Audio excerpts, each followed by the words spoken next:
မင်္ဂလာပါရှင်တမချန်းစာဖတ်ကြမယ့်အစီအစဉ်မှကြိုဆိုပါရစေ။ကပ္ပဦးကျမ်းအခန်းကြီး7အခန်းငယ်1မှ9အထိ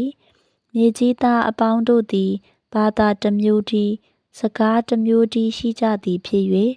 အရှိမျက်နာမှခရီးသွားသဖြင့်ရှိနာပြည်၌မြင်းကြီးရာအရက်ကိုတွေ့၍နေရာချကြ၏သူတို့ကလည်းလာကြ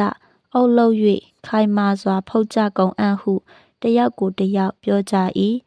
ထို့သို့ကြောက်အရာ၌အုပ်ကို၎င်းတရွတ်အရာ၌ရေညှိတစ်မျိုးကို၎င်းရပြီးလျှင်လာကြမြေကြီးတစ်ပြင်လုံး၌အရပ်ရပ်ကွဲပြားမည်ကိုစိုးရိမ်၍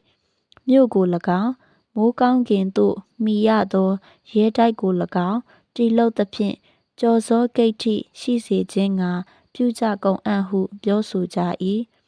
ထို့သို့လူသားတို့တည်လုပ်သောမြို့နှင့်ရဲတိုက်ကိုကြည့်ရှုခြင်းငှာထာဝရဘုရားသည်ဆင်းသက်တော်မူ၏ထာဝရဘုရားကကြည့်ရှုလော့လူတစ်မျိုးတည်းစကားတစ်မျိုးတည်းရှိသည်ဖြစ်၍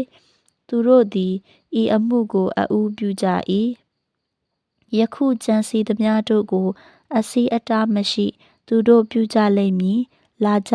ဆင်းသက်ကြကုန်အံ့သူတို့သည်အချင်းချင်းနားမလည်စေခြင်းငှာသူတို့စကားကိုရှုပ်ထွေးကြကုန်အံ့ဟုမိန့်တော်မူ၏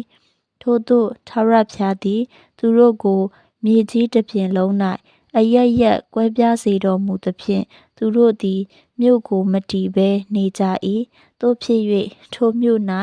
ထာဝရဘုရားသည်မြေကြီးသားအပေါင်းတို့၏စကားကိုရှုပ်ထွေး၍သူတို့ကိုမြေကြီးတစ်ပြင်လုံး၌အရပ်ရပ်ကွဲပြားစေတော်မူသောကြောင့်ထိုမြို့သည်ဗာဗုလုန်မြို့ဟူ၍တွင်သတည်း